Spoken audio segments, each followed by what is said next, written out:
Gettysburg Seminary presents the Seminary Explores podcast. Conversations on faith, art, people, politics, theology, life, and more, with voices from around the corner and around the globe. Hands on social justice. Hello, I'm Jerry Christensen, and this is the Seminary Explores. Our guest is the Reverend Scott Schul, a pastor at Grace Lutheran Church in State College, Pennsylvania, just off the campus of the great Penn State University. And by the way, I should mention, is a former tax lawyer, so he knows his business around government. We're going to talk today to Scott because he is also the chair of the Policy Council of LAMPA, Lutheran Advocacy Ministry in Pennsylvania. What's the history of advocacy in the church? I would have thought that most people think that you should keep our hands off such things. Well, that's certainly the advice we give people. Don't talk about sex or politics. And, of course, those are the two main things we talk about in the church these days. I think that misunderstanding stems from a fundamental misunderstanding of how our Constitution works. The separation of church and state was intended to protect the church from interference by the state, but was never intended to prevent the church from speaking out on issues of policy and advocacy. And in fact, as Lutherans, we have a very deep and rich tradition of finding ourselves at the intersection of our faith and public policy and speaking out on it. And of course, that begins with good old Martin Luther. Last year, we celebrated our 35th anniversary at LAMPA and had a gala banquet at which Professor Tim Wengert, retired now from Philadelphia Lutheran Seminary, spoke.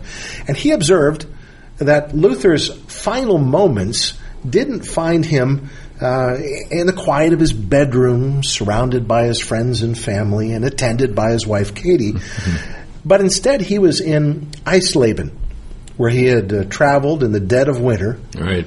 To try to settle a dispute. And in ill health, and there he was. Horrible health. And settling a dispute between a couple of princes who were threatening to go to war with each other over their inheritance. There he was, trying to use his faith to influence the course of world events, of local events, public policy.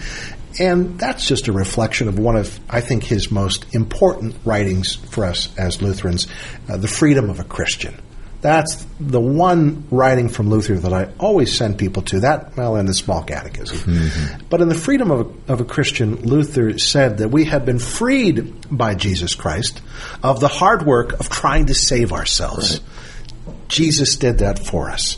And so the question then becomes, with all this time on our hands, what are we going to do? And in Luther's point of view, what we do is we serve our brothers and sisters. Not because we have to, but because it is a natural response to the grace of Christ. And one of the ways that we serve our brothers and sisters is by getting involved in the nitty-gritty of public policy, government, the way we live together in community. Freedom from all, in the sense that we don't need to use or abuse our neighbor as an object of good works. I want to serve you. I want to do something good for you, Scott, because it's going to give me some kind of the points with God. Brownie but points. But on the other side, freedom to serve, then to turn on my neighbor, not to get brownie points, but to serve. Freed of all, as he said, and then freed for all.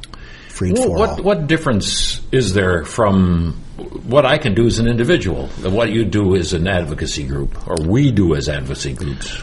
Well, there are a couple of differences. First off, before I get to the difference that LAMPA makes, let me talk a little bit about our individual call. Because if we don't have an individual call to advocacy, what good is a collective call? Our executive director, Reverend Amy Ruman, recently wrote a wonderful piece on the Lutheran Advocacy Ministry website, lutheranadvocacypa.org. And it's all about advocacy being rooted in baptism. Think about our baptismal liturgy. We're called at baptism to live among God's faithful people. That sounds like advocacy to me. We're not called to be hermits. We live in community, and that carries with it some responsibilities, if for no other reason, for our own self-interest. As part of our baptism, we're also called to hear the Word of God and share in the Lord's Supper. That means that everything we do, everything about our life together, is rooted, anchored in Word and Sacrament. That necessarily means then that faith colors, directs, and guides everything we do, which would, of course, extend into the public square. In our baptism, we're also called to proclaim the good news of God in Christ through word and deed. We got to not just talk the talk, we've got to walk the walk. And that happens so often, again, in public advocacy. Baptism calls us to serve all people, following the example of Jesus. Well, that's self-explanatory. Serving all people sometimes takes us into the realm of the general public. And finally, we strive for justice and peace in all the earth. Again, not as a work, not something to prove our credentials to Jesus, but as a response to grace. Mm-hmm. And so if that's our call as individuals, we soon come to the realization that, well, that's kind of difficult. You mentioned my first career as a tax lawyer. I served in private practice, but also in state government. And the one thing that was a given when I served in state government was that if there was a law or a policy that had a major impact on somebody with great resources or wealth, they were going to have somebody at the table. But your average person who was affected by a tax change or a policy change, they had no means of doing that. So that's why we collectively come together to work for the common good. And LAMPA's mission is all about that. It's about advocating from a perspective of faith, but also, particularly in recent years, we've been working harder to pivot a little bit and not just be the people doing the advocating, but being the ones who are equipping members in the pews to advocate as well. I was watching a show with Anthony Bourdain, on the Travel Channel or something, and he was in Haiti and was, as usual, emphasizing food. Now, he was. They were talking about the food they're eating, and suddenly he said, we usually get a lot of people who come around because they see us filming, but these people are coming around, these young people are coming around, they are hungry.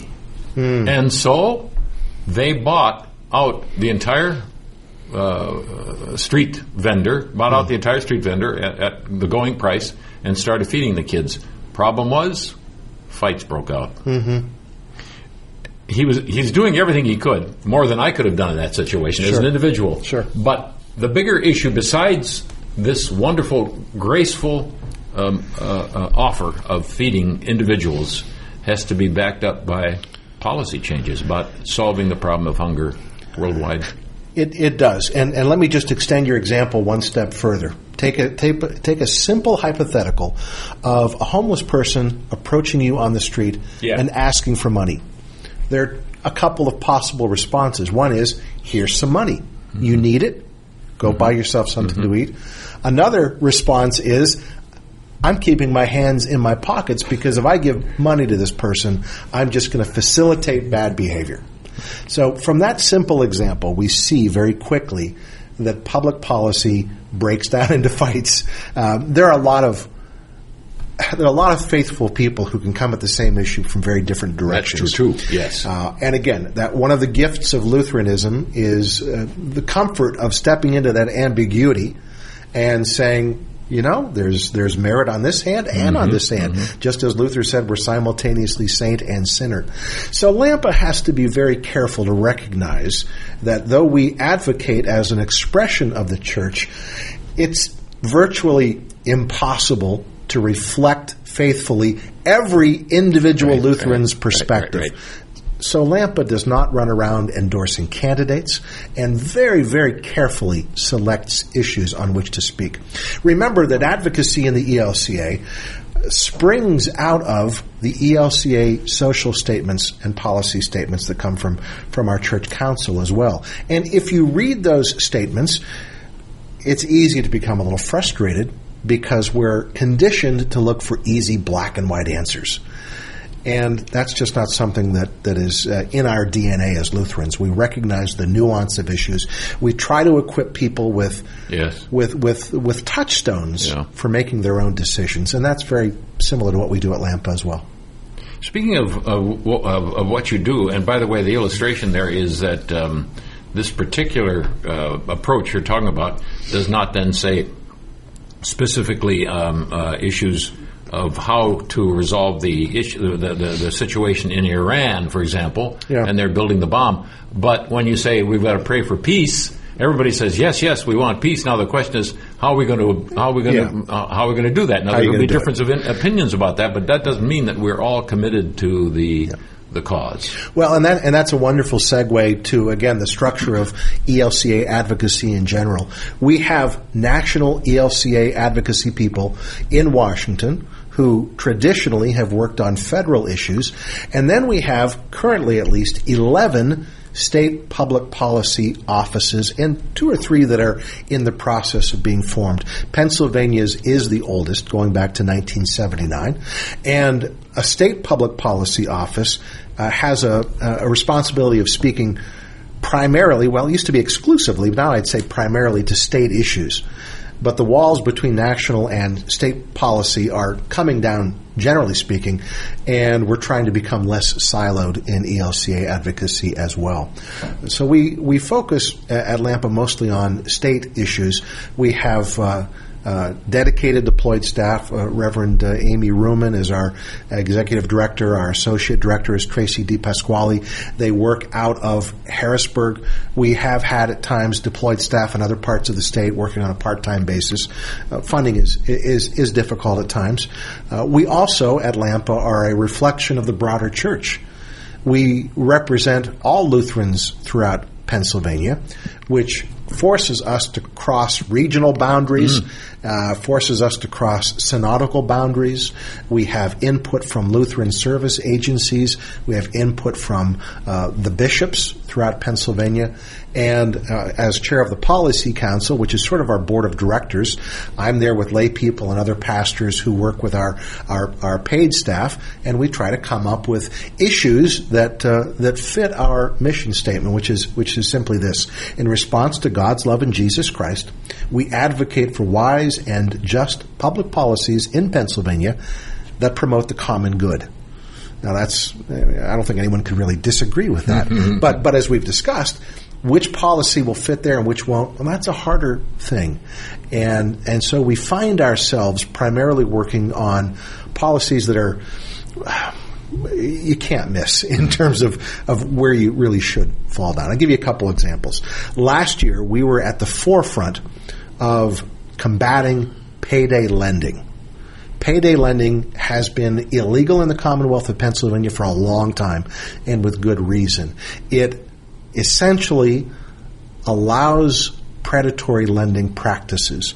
You come to people who are the most vulnerable economically, and you say, you need a little fast cash, I can come up with it for you, but here are the terms. And the terms are oftentimes the equivalent of 400% annual interest.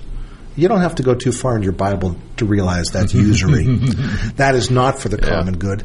And so for the protection of the most vulnerable among us, LAMPA was very active in uniting with other faith-based groups to combat payday lending, and thanks be to God, it is still illegal in the Commonwealth of Pennsylvania. Another issue we took up is the question of school nutrition and rural poverty, and they're linked. School breakfast programs, we found, are dramatically underutilized in rural parts of Pennsylvania. And the reasons tend to be because they are under-promoted, they are underfunded, but mostly they are over-stigmatized. Oh, yes. Having served in a rural area, yes, I know that there's great reluctance to admit that there are those among us, our neighbors in these close little communities, who are struggling. And the statistics bear out that a child who starts the day with a good breakfast achieves better academically, has fewer discipline problems. I mean, it's a complete win-win. Mm-hmm. And the economics of these school breakfast programs are such, we've been told by the experts who know this, that they're very economically viable for the schools. Much more of a break-even situation than a school lunch program. Yeah. So all of that is to say that we were working with people on both sides of the aisle to try to identify and assess the state of rural poverty in Pennsylvania to bring it out of the shadows and to work constructively to build participation in school breakfast programs. Here in Adams County, it's amazing how many children don't get a decent breakfast, and I'm sure part of those people are not in poverty. They just don't have good nutrition. Yeah. So in some ways, America is going to have to provide the first meal of the day for our young people. Now, that's controversial for some because you get that feeling that we shouldn't do anything for anybody. We should always do it on our own. But as you say, it's economically viable because it's easier to pay for the breakfast than it is for the social justice needs of students who are not performing well or who are getting into trouble. And when our children achieve, all of society benefits. That's right. And in the end, that's what matters the most.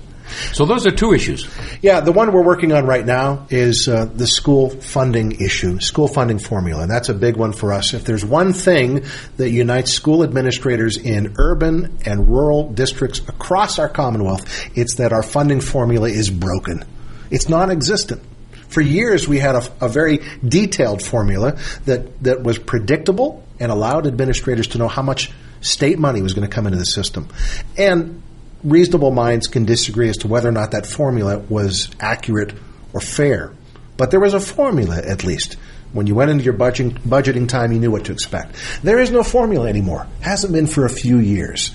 So what happens is that schools that no longer need the money are still getting it because it's easier to do zero budgeting and just say, well, you got this much last year, we'll give it to you this year. And other schools that have experienced major changes aren't either getting reduced or bumped up. Immigration, both external and internal, are changing the way our schools are populated, and we need to have adjustments there. There's nothing. So what it really comes down to is that if you are well connected as a district, if you know the right people, if your legislator is particularly effective, you're probably going to be funded pretty well. If those things do not exist for you, Lord knows what you're going to get, which not only affects the quality of the schools, but affects the well-being of the community. When a school district, particularly a rural school district, finds out very late in the game that they're going to be funded at a different level than they were the year before, they have no choice but to either dramatically raise millage rates in places where people can't afford that kind of sticker shock, or, and this is what usually happens, they dramatically cut back on the education for the students. Nobody wins. The common good dictates that we come up with a better way of doing that. And LAMPA is trying to be part of that. Is there something behind all that, a suspicion that education is overfunded, or political infighting or interest groups or anything? Have you identified anything? I'm just curious now. My own sense is that if the system as it is currently constituted is working for you, and it does in some circumstances, why change it? Yes. And on the other hand, if the system isn't working for you, I think there's a popular perception, and it may be as much reality as perception, that it's too big to change. I can't have an impact. I'm just one small school district, and it's all I can do to keep the ship running from day to day. How can I take on? And what kind of voice might you have in those situations anyway? They say, well, your school district doesn't count, and don't have seniority as a state rep or a state senator, et cetera, et cetera. So the need for a standard formula, fairness to everybody, is what you're talking about. Well, and look, a simple example. I live about a mile away from Beaver Stadium. And when one person is in that stadium, it's not much of a noise. But when you gather with 107,000 of your closest friends, you can hear the "We Are Penn State" all across Happy Valley. All over the state. And isn't that essentially what the power of communal advocacy is all about? How did you get into this in the first place? So is it your lawyer background? Oh, I think that was part of it. When I was a seminary student here at Gettysburg, I remember being in class, and Amy Ruman, again, our executive director, was a guest speaker. And we introduced ourselves around the classroom, and she looked at me and she said, "Oh, I know you." Oh, my, that was a sinking feeling. I thought, what in the world did I do? Well, it turns out that a piece I had written right at the time I was coming into seminary on tax policy and faith, she found that in, I think, Lutheran Journal of Ethics or something like that. And she had used that in a couple of contexts. So she knew my name, and eventually I was nominated to join the Policy Council and now serve as the chair. So I guess it's a natural extension of my involvement in public policy in my first career, but a lot of fun to be able to see that God didn't just have me on this little 16-year journey into the wilderness for giggles. There was some sort of preparation that was ongoing. People who are listening to this podcast but don't have a comparable organization to LAMPA, in the 11 states that do, that's one thing. But in the remaining 40-some states that don't, where can we go? Can they look for other kinds of advocacy groups? Almost everybody has something to depend on, or maybe it's time to organize one for that state or that region. Well, certainly issue advocacy is an easy thing. There's no shortage of groups that you pick your poison. Whenever you're interested in, there's some group that's either for it or against it.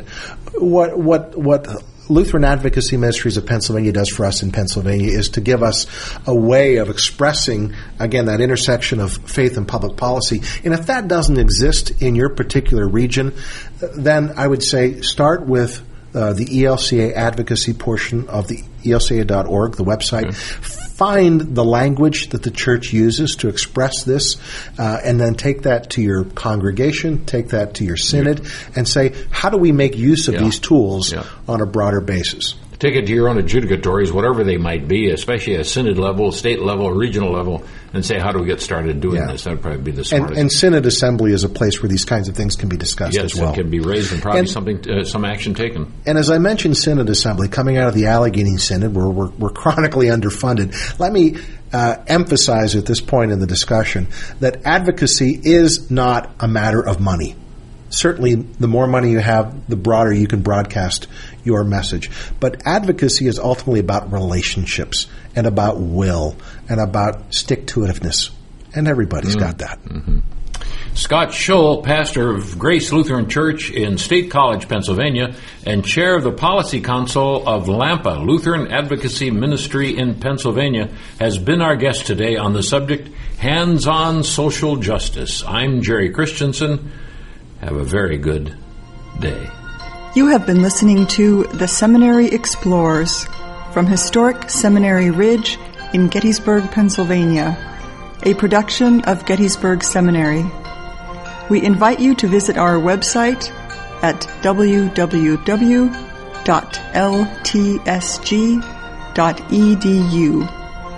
Opinions expressed on this program are not necessarily those of Gettysburg Seminary or the Evangelical Lutheran Church in America.